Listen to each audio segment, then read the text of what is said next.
Livre Audio est un podcast indépendant qui vous propose chaque semaine un minimum de 2 récits, romans, nouvelles, contes ou histoires courtes, pour vous évader, redécouvrir de grands classiques ou de nouveaux auteurs. Si vous aimez ce podcast, merci de le soutenir en vous y abonnant, en le notant ou en le commentant sur la plateforme sur laquelle vous l'écoutez.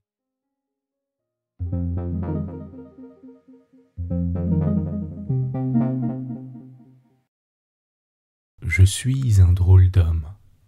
Maintenant, on me traite de fou. Ce serait pour moi une sorte d'avancement en grade si je ne continuais à passer pour aussi drôle qu'auparavant. Il faut dire qu'aujourd'hui, je ne me fâche plus des plaisanteries. Je suis plutôt amusé quand on rit de moi. Je rirais même franchement comme les autres si je ne voyais avec tristesse que les moqueurs ne connaissent pas la vérité que je connais moi. Il est bien pénible d'être seul à connaître la vérité. Mais ils ne comprendront pas. Naguère, je souffrais beaucoup de sembler drôle à tout le monde. Je ne faisais pas que sembler drôle, je l'étais.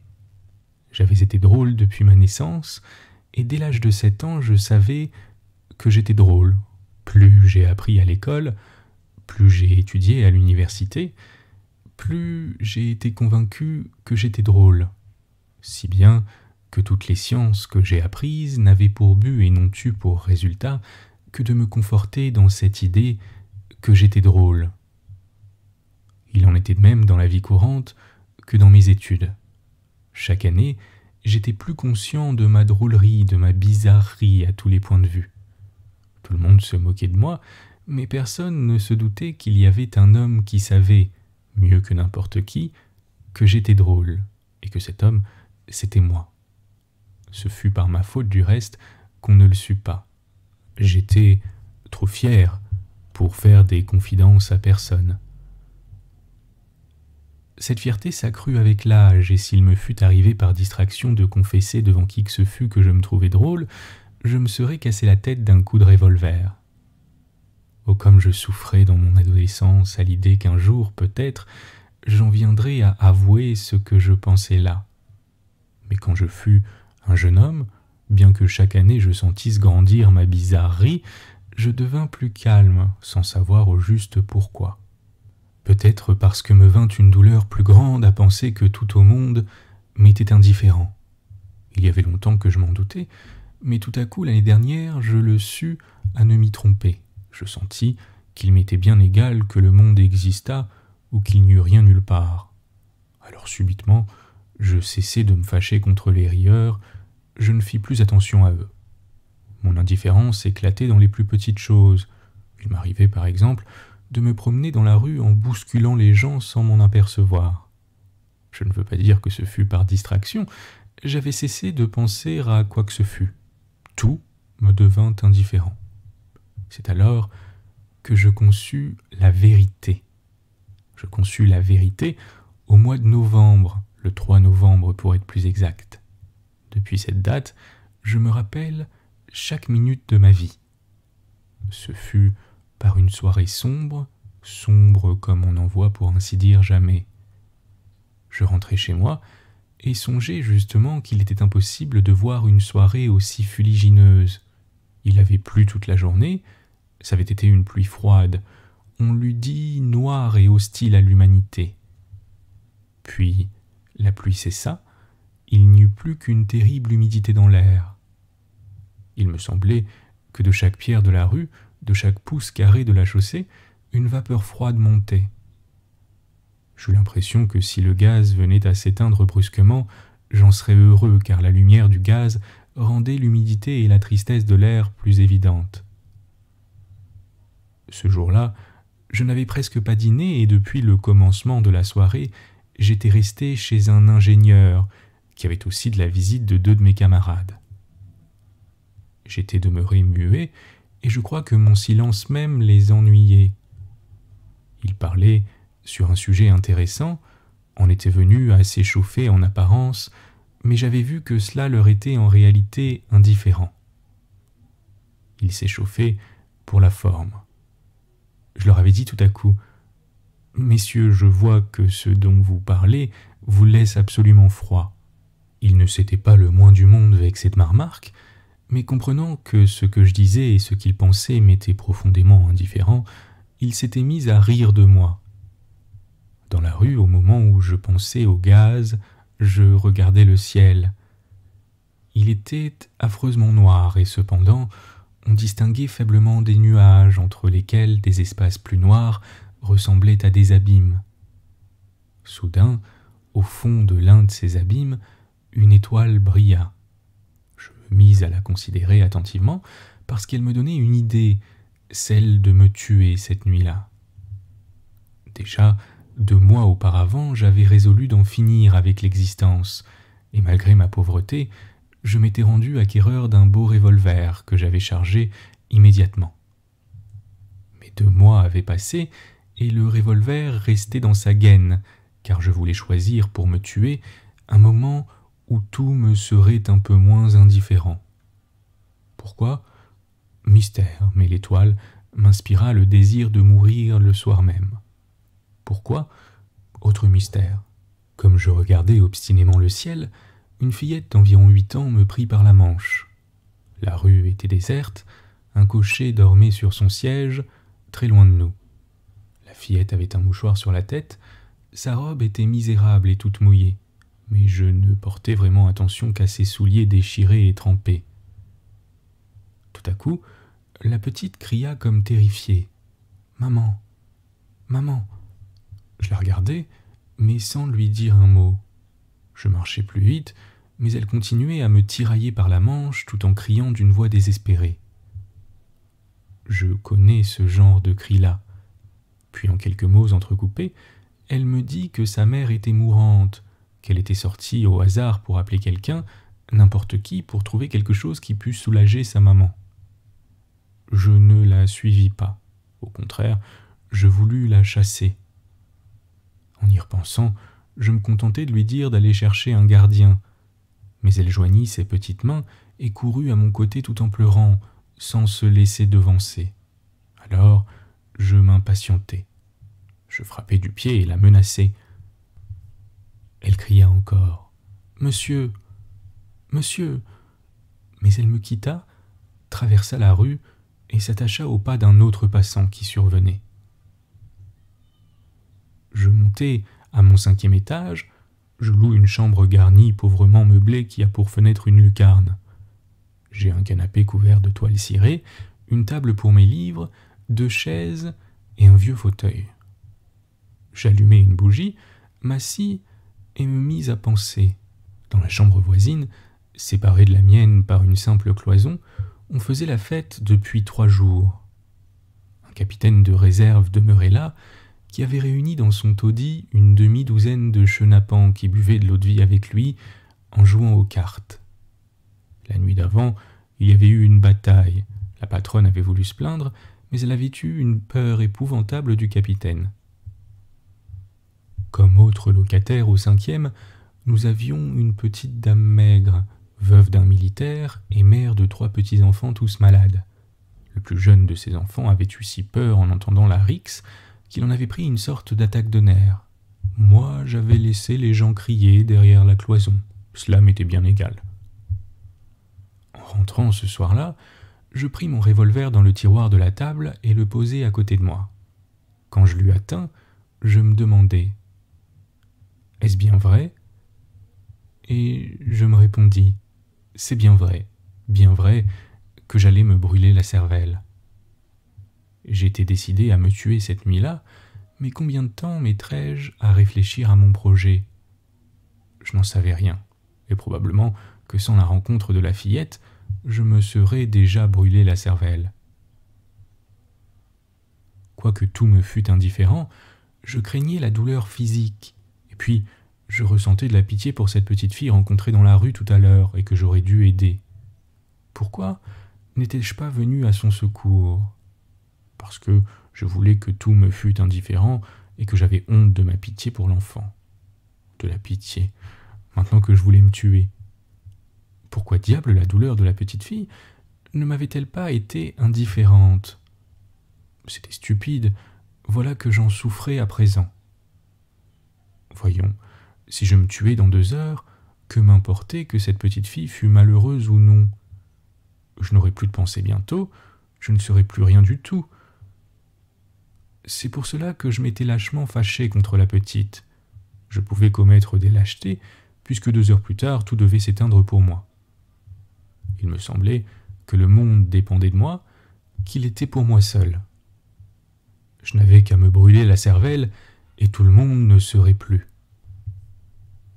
Peut-être vraiment qu'après moi, il n'y aurait plus rien, que le monde disparaîtrait au moment où disparaîtrait ma conscience. Qui savait si l'univers et les multitudes n'étaient pas en moi seul? Puis il me vint une étrange idée. Si dans une existence antérieure, passée sur la Lune ou sur la planète Mars, j'avais commis quelque action malhonnête et honteuse, si j'avais conservé sur Terre la conscience d'avoir été là-bas flétri, déshonoré, ma honte me serait-elle indifférente quand de la Terre je regarderais Mars ou la Lune? Et au fait, cette question était oiseuse, nigaude. Le revolver était là devant moi, je voulais me tuer, mais la maudite question me travaillait et j'étais furieux. Si, après cela, je ne voulais plus mourir sans avoir trouvé une réponse à mon absurde interrogation. Enfin, ce fut la fillette qui me sauva. Ce fut elle qui m'empêcha d'appuyer sur la gâchette du revolver. Pendant que je m'apaisais, le vacarme se calmait chez le capitaine. Les invectives grossières ne furent bientôt plus qu'un murmure. Les adversaires durent se coucher, s'assoupir. C'est alors que je m'endormis dans mon fauteuil, ce qui ne m'arrivait jamais. Je dormis et je rêvais. Drôle de monde, n'est-ce pas, que celui des songes. Quelquefois, des tableaux se présentent à vous avec une minutie de détails incroyables. Il arrive au cours des rêves des choses mystérieusement incompréhensibles. Mon frère est mort depuis 5 ans, et bien des fois pendant mon sommeil, tout en me rappelant parfaitement qu'il est mort, je ne m'étonne pas du tout de le voir auprès de moi, de l'entendre parler de ce qui m'intéresse, d'être on ne peut plus certain de sa présence, sans oublier une minute qu'il est sous terre. Comment mon esprit s'accommode-t-il de ces 2 notions contradictoires? Mais laissons cela. Je reviens à mon rêve de cette nuit-là. Je suis fâché que ce n'ait été qu'un rêve. En tout cas, c'est un rêve qui m'a fait connaître la vérité. Quand on a vu une fois la vérité, on sait que c'est la vérité. Il n'y en a pas 2, et elle ne change pas selon que vous veillez ou dormez. Je voulais quitter la vie par le suicide, eh bien mon rêve m'a prédit, m'a montré une nouvelle vie, belle et puissante, une vie de régénéré. Écoutez plutôt. Je vous ai dit que je m'étais endormi à force de raisonnement sur ce qui me préoccupait. Tout à coup, je me vis en songe, saisissant le revolver et me l'appliquant non sur la tempe, mais sur le cœur. J'avais pourtant bien prévu de me brûler la cervelle en posant la gueule du pistolet sur ma tempe droite. Je demeurai un instant immobile, le bout du canon de l'arme appuyé sur ma poitrine. La bougie, la table et le mur se mirent à danser. Je tirai. Dans les songes, il vous arrive de tomber d'une hauteur, de vous voir égorgé, ou tout au moins maltraité sans éprouver la moindre douleur physique, à moins qu'en faisant un mouvement vous ne vous blessiez réellement dans votre lit, ce qui est rare. Il n'en fut pas autrement dans ce rêve. Je ne souffris pas. Toutefois, il me sembla que tout tremblait en moi. Les ténèbres se firent. Je me trouvais couché, la face tournée vers le plafond de ma chambre. Je ne pouvais faire un seul mouvement, mais autour de moi on s'agitait. Le capitaine parlait de sa voix de basse-taille, la patronne du logement poussait des cris aigus, et voilà que, sans autre transition, on me mit dans un cercueil que l'on referma. Je sentis que le cercueil était porté. Je fis quelques réflexions vagues à ce sujet, et tout à coup, pour la première fois, me frappa l'idée que j'étais mort, que je ne pouvais en douter, que je ne pouvais ni voir, ni bouger, ni parler, mais que je continuais à sentir et à raisonner. Je m'habituai très promptement à cette idée, comme il arrive toujours dans les songes, où l'on accepte tout sans s'étonner. Sans aucune cérémonie, on me mit en terre. Déjà tout le monde était parti. J'étais là, dans ma tombe, abandonnée, oubliée. Auparavant, quand je pensais à mon enterrement, bien loin dans le futur, je m'imaginais toujours éprouver une sensation de froid et d'humidité, une fois enfermé dans mon caveau. Ce fut bien ce que je ressentis alors, mes pieds surtout étaient glacés. Je n'attendais plus rien, admettant facilement qu'un mort n'a plus rien à attendre. Il se passa alors des heures, des jours ou des mois. Mais subitement, tomba sur mon œil gauche fermé une goutte d'eau qui avait traversé le couvercle du cercueil, puis une seconde, puis une troisième. En même temps s'éveillait en moi une douleur physique. C'est ma blessure, pensai-je, c'est le coup de revolver, la balle est là. Et la goutte d'eau tombait toujours, peut-être de minute en minute, et toujours sur mon œil. Je me mis, comment dirais-je, à prier, à implorer, à défier non par des paroles, mais par un élan intérieur de tout mon être, celui qui permettait, qui avait ordonné tout ce qui venait de se passer. Qui que tu sois, si tu existes, s'il existe un principe conscient et raisonnable, aie pitié de moi. Mais si tu te venges de ce que je t'ai offensé en me donnant la mort par le suicide, je te préviens que nul des supplices que tu pourras m'infliger ne vaincra le mépris que je ressentirai immuablement pendant des milliers et des milliers d'années de torture. Et je me tue mentalement. Une minute au moins se passa encore. Même il me tomba sur l'œil une nouvelle goutte d'eau, mais je savais déjà, à ne pouvoir me tromper, que tout allait changer presque instantanément. Et ma tombe s'ouvrit. Un être inconnu s'empara de moi, et nous nous trouvâmes tous deux dans l'espace. Brusquement, je pus voir, mais bien peu car la nuit était plus profonde, plus ténébreuse qu'aucune des nuits de ma vie. Nous étions lancés en plein ciel, déjà loin de la terre. Je ne demandais rien à celui qui m'emportait. J'étais fier de la pensée que je n'avais pas peur. J'ignore combien de temps nous planâmes ainsi dans le vide. Tout continuait à se passer comme dans les songes où le temps et l'espace ne comptent pas. Tout à coup, au milieu de l'obscurité, je vis briller une étoile. « Est-ce Sirius ?» m'écriai-je, oublieux de ma résolution de ne rien demander. « Non, c'est l'étoile que tu as vue en rentrant chez toi, » me répondit l'être qui m'emportait. Je pouvais me rendre compte qu'il avait une sorte de visage humain. Chose bizarre, j'avais cet être en aversion. Je m'attendais au non-être en me tirant une balle dans le cœur, et je me voyais entre les mains d'un être qui sans doute n'était pas humain, mais qui existait. Alors, il y a une vie au-delà de la tombe, pensai-je. Il me faudra être de nouveau, subir la volonté de quelqu'un dont je ne pourrais me débarrasser. Je m'adressai à l'être. Tu sais que j'ai peur de toi, et tu me méprises à cause de cela. Sans qu'il me répondît, je sentis qu'il n'avait pour moi aucun mépris, qu'il ne riait pas de moi, ne me plaignait pas non plus. Il me conduisait tout simplement à un but inconnu et mystérieux.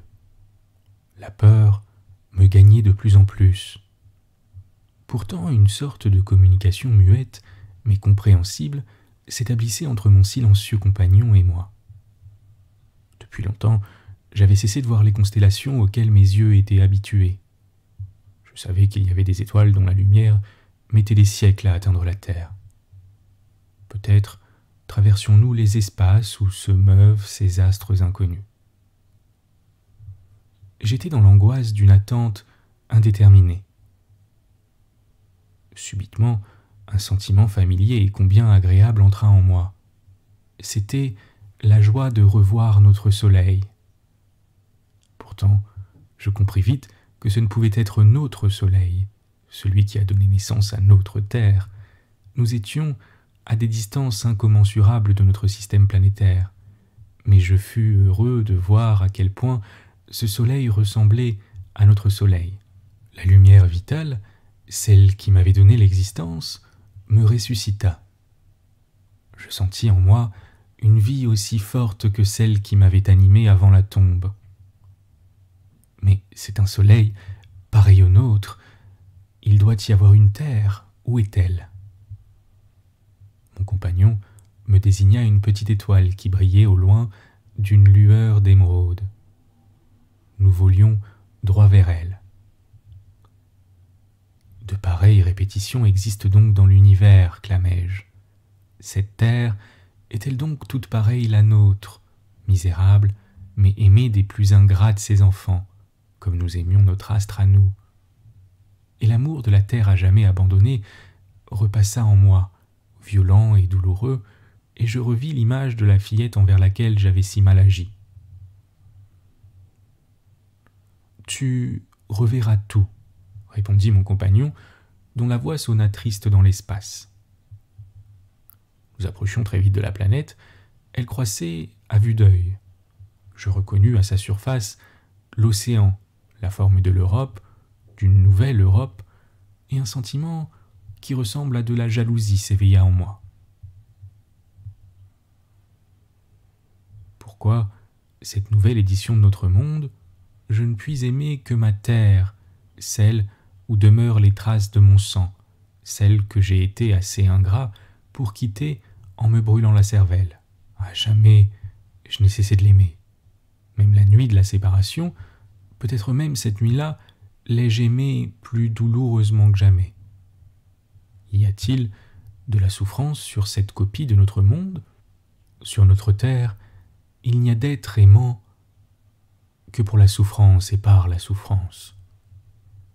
Ô combien j'aspirerais à baiser le sol du cher astre abandonné, à l'embrasser en pleurant. Je ne veux d'aucune existence sur un autre astre. Mais mon compagnon m'avait déjà laissé seul et tout à coup, sans savoir comment, je me trouvais sur cette nouvelle terre, baignée de la lumière d'une journée paradisiaque. J'avais pris pied, me semble-t-il bien, sur l'une des îles de l'archipel grec, ou sur une côte voisine. Tout était bien terrestre, mais tout brillait d'une lumière de fête. Une mer caressante, d'une couleur incroyable, frôlait la plage, qu'elle semblait baiser avec un amour presque conscient. De grands arbres innombrables, fleuris et parés de belles feuilles brillantes, me félicitaient, j'en suis sûr, de mon arrivée tant leur frissellis faisait une tendre musique. L'herbe était diaprée de fleurs embaumées. Dans l'air, des oiseaux volaient par troupes et beaucoup d'entre eux, sans montrer la moindre frayeur, venaient se poser sur mes mains, sur mes épaules, en battant gentiment des ailes. Bientôt, les hommes de cette terre heureuse vinrent à moi. Ils m'entourèrent joyeusement et m'embrassèrent.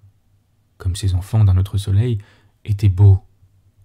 Sur mon ancienne terre, pareille beauté était introuvable. C'est à peine si chez nos plus petits enfants, on pourrait découvrir un faible reflet de cette beauté. Les yeux de ces êtres heureux brillaient d'un doux éclat. Leur visage exprimait la sagesse et une conscience sereine, une gaieté charmante. Leur voix était pure et joyeuse comme des voix d'enfants. Dès le premier regard, je compris tout.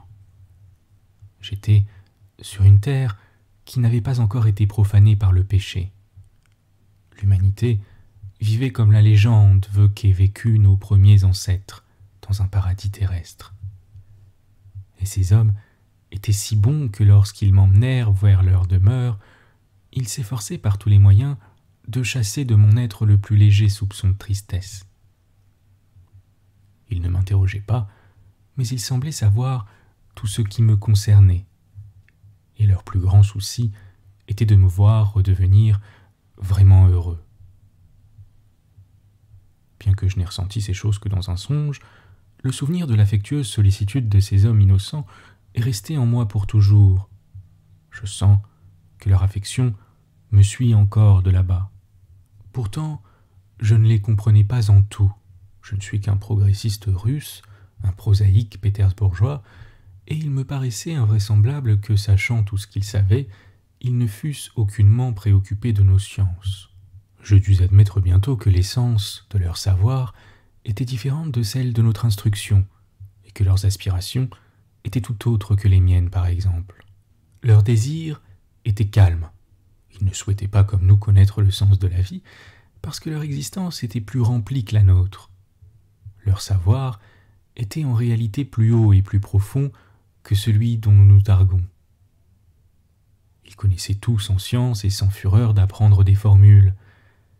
Je compris comment ils concevaient les choses, mais je ne pus arriver à les concevoir comme eux.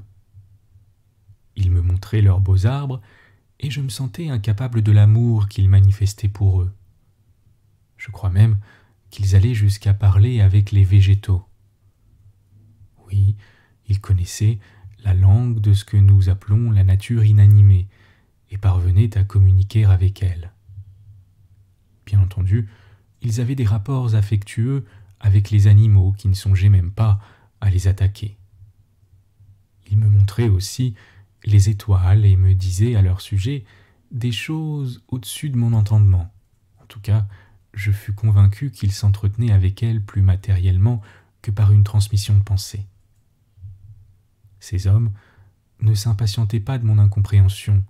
Ils m'aimaient tel que j'étais, mais je sentais qu'eux non plus ne me comprendraient jamais, et c'est pour cela que je leur parlais le moins possible de notre terre. Je me demandais parfois comment des hommes si supérieurs à moi n'arrivaient pas à m'humilier par leur perfection. Comment, à un mauvais être comme moi, ils n'inspiraient aucune jalousie. Et pourquoi, me disais-je, moi, le verbeux et le vantard, n'ai-je point l'idée de les étonner en leur révélant mon genre de savoir dont ils n'ont pas la moindre idée? Ils étaient vifs et gais comme des enfants. Ils se promenaient dans leurs belles forêts, dans leurs douces clairières, en chantant leurs belles et douces chansons. Leur nourriture ne consistait qu'en fruits de leurs arbres, en miel des bois et en lait de leurs animaux. Ils n'avaient que peu à faire pour se procurer des aliments et des vêtements. Ils connaissaient l'amour matériel, car des enfants naissaient chez eux. Mais jamais je ne les ai vus tourmentés de ce féroce désir de volupté qui torture les pauvres hommes de notre globe et qui est la source de tous nos péchés. Ils étaient heureux de voir naître des enfants qui seraient pour eux de nouveaux compagnons appelés à partager leur félicité. Entre eux, jamais de dispute ni de jalousie, ils ne comprenaient même pas ce que ce dernier mot voulait dire. Leurs enfants appartenaient à tous, car ils n'étaient tous qu'une seule et même famille. Il n'y avait pour ainsi dire pas de maladie chez eux, bien qu'ils connussent la mort, mais leur vieillard mourait doucement, comme en s'endormant, entouré d'amis qui leur disaient adieu, sans tristesse, avec de doux sourires au contraire. Douleur et larmes étaient des termes ignorés. On ne constatait partout que de l'amour qui ressemblait à de l'extase. Ils s'entretenaient certainement avec leurs défunts. Les relations entre gens qui s'étaient aimés n'étaient pas interrompues par la mort. Je remarquai qu'ils ne comprenaient pas très clairement quand je leur parlais de vie éternelle. Peut-être y croyaient-ils si fermement que toute conversation sur ce sujet leur paraissait oiseuse et superflue. Ils n'avaient pas de religion, mais ils étaient évidemment bien certains que lorsque la joie terrestre serait arrivée à son summum, un changement surviendrait qui rendrait plus complète l'union des hommes avec le grand tout, âme de l'univers. Ils attendaient ce moment avec joie mais sans hâte. On eût dit qu'ils jouissaient déjà du pressentiment qu'ils emportaient dans leur cœur. Aux heures vespérales, avant d'aller dormir, ils aimaient à former des chœurs harmonieux. Ils chantaient alors tout ce qu'ils avaient ressenti dans la journée à laquelle ils disaient adieu. Ils louaient la nature, la terre, la mer, les forêts. Ils aimaient à composer des chansons les uns sur les autres. Elles étaient toujours affectueuses et douces et allaient au cœur. Ce n'était pas seulement en musique qu'ils s'exprimaient leur tendresse mutuelle. Toute leur vie était la preuve de l'amitié qu'ils se portaient les uns aux autres. Ils avaient aussi d'autres chants majestueux et splendides, mais tout en comprenant les mots, je n'en saisissais pas le sens. Toutefois, si mon esprit ne pouvait s'élever jusqu'à l'intelligence de leur beauté, mon cœur semblait se pénétrer profondément de leur splendeur suave.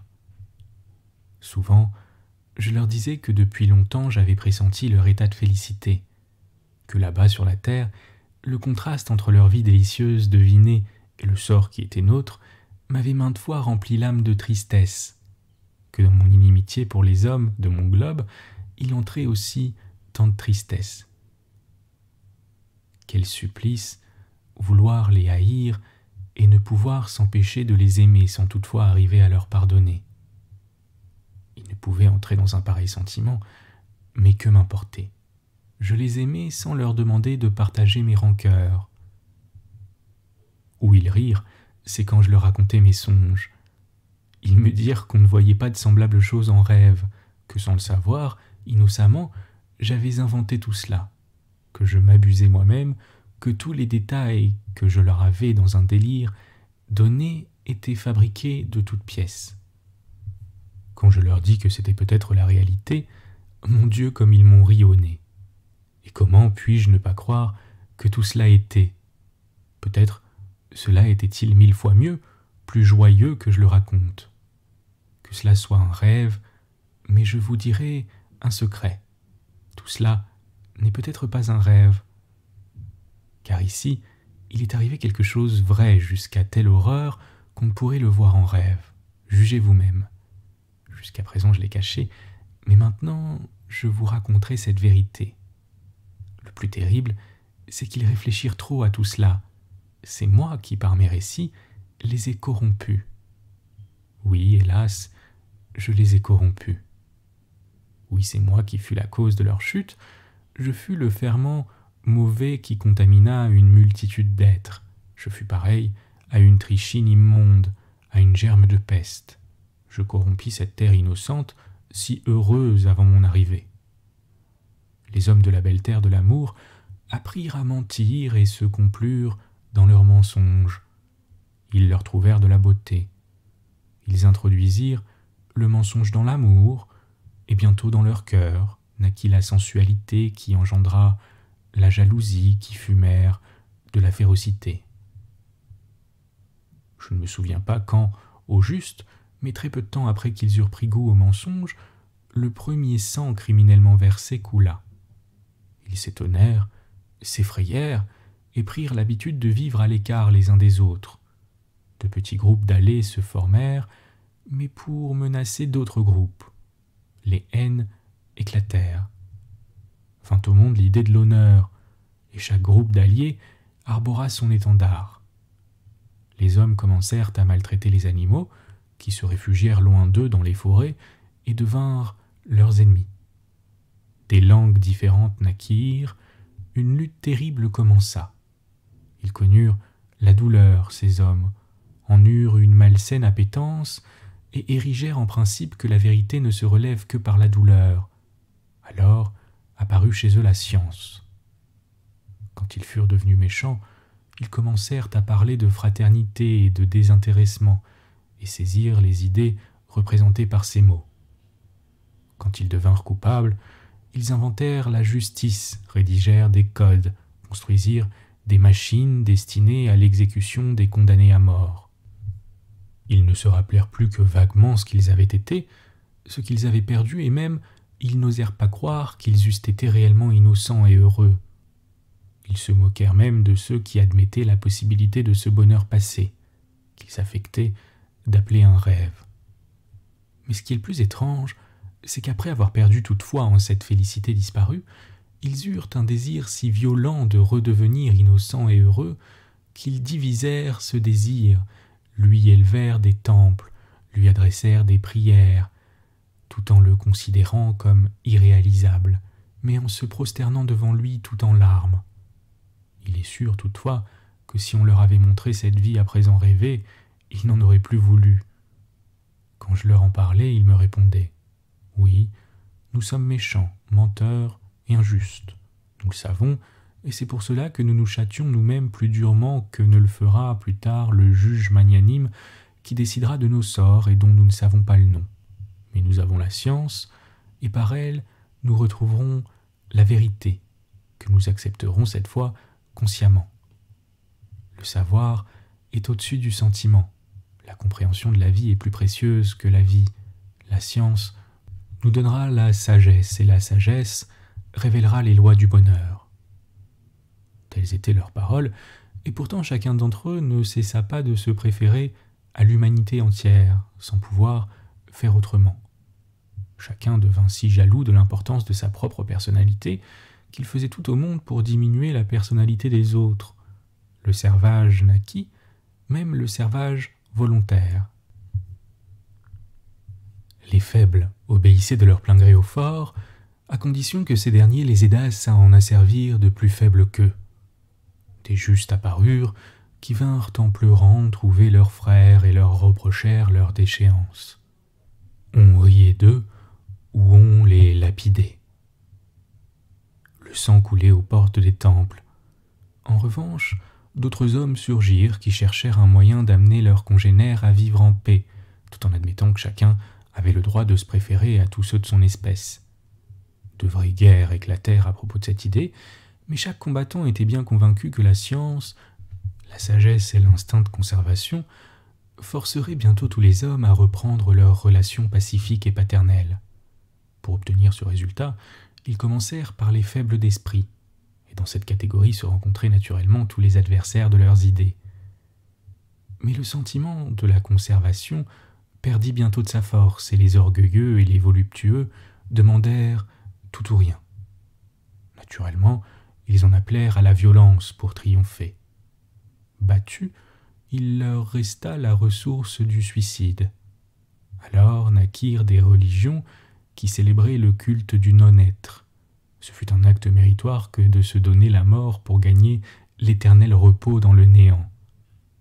Les hommes chantèrent la douleur dans leurs poèmes.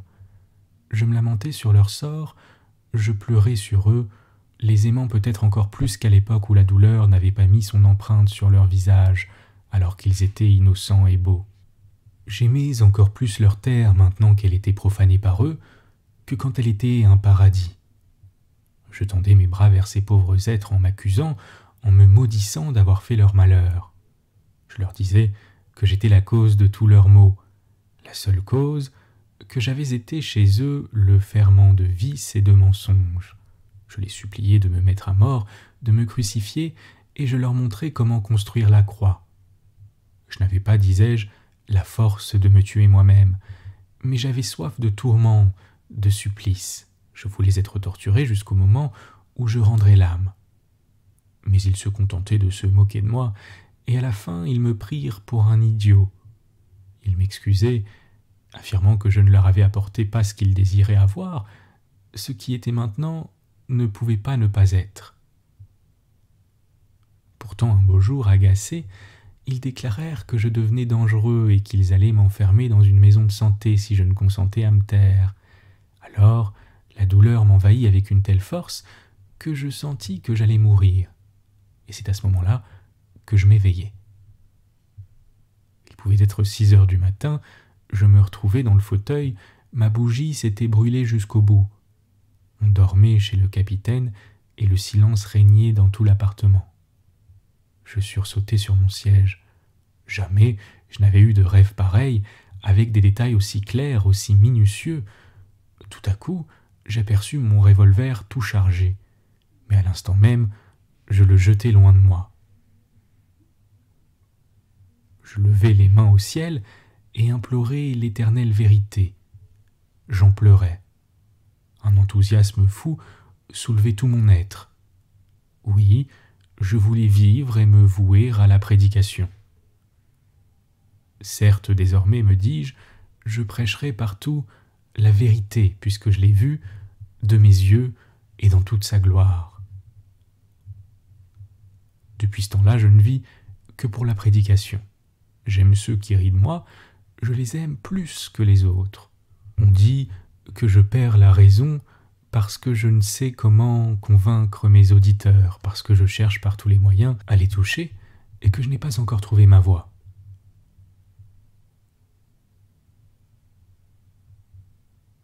Sans doute je dois m'égarer bien souvent, mais quelles paroles dire, quelles actions donner en exemple, qui ne s'égarent pas. Et pourtant, tous les hommes, depuis le sage jusqu'au dernier des brigands, tous veulent la même chose qu'ils cherchent par des moyens divers. Et je ne puis m'égarer bien loin, puisque j'ai vu la vérité, puisque je sais que tous les hommes peuvent être beaux et heureux sans cesser de vivre sur la terre. Je ne peux pas croire que le mal soit l'état normal de l'homme. Comment pourrais-je croire une chose semblable? J'ai vu la vérité et son image vivante. Je l'ai vue si belle et si simple que je n'admets pas qu'il soit impossible de la voir chez les hommes de notre terre. Ce que je sais me rend vaillant, fort et infatigable. J'irai de l'avant, quand même ma mission devait durer 1000 années. Si je m'égare encore, la belle lumière du vrai me remettra dans mon chemin. Au début, j'avais voulu cacher aux habitants de l'autre terre que j'étais l'agent de la corruption. Mais la vérité me murmura tout bas que j'étais en faute, que je mentais, et me montra la route à suivre, la route droite. C'est bien difficile de réorganiser le paradis sur notre terre. D'abord, depuis mon songe, j'ai oublié tous les mots qui pouvaient le mieux exprimer mes idées. Tant pis, je parlerai comme je pourrai sans me lasser, car j'ai vu si je ne sais décrire. Et les moqueurs peuvent rire encore et dire comme ils l'ont déjà fait. C'est un songe qu'il raconte et il ne sait même pas le raconter. Soit, c'est un songe. Mais qu'est-ce qui n'est pas songe? Mon rêve ne se réalisera pas de mon vivant. Qu'importe, je prêcherai tout de même. Et la réalisation en serait si simple, ce serait l'affaire d'un jour ou d'une heure. Qu'est-ce qu'il faut pour cela? Que chacun aime les autres comme soi-même. Après cela, il n'y a plus rien à dire. C'est compréhensible pour tout le monde, et tout le bonheur découlera de là. Voilà, c'est une trop vieille vérité répétée des millions de fois, et qui pourtant ne s'est enracinée nulle part. Il faut la répéter encore. La compréhension même de la vie, dites-vous, est plus intéressante que la vie elle-même. La science de ce qui peut donner le bonheur est plus précieuse que la possession du bonheur. Voilà les erreurs qu'il faut combattre, et je les combattrai. Si tous voulaient sincèrement le bonheur serait, immédiatement. Et la petite fille, je l'ai retrouvée.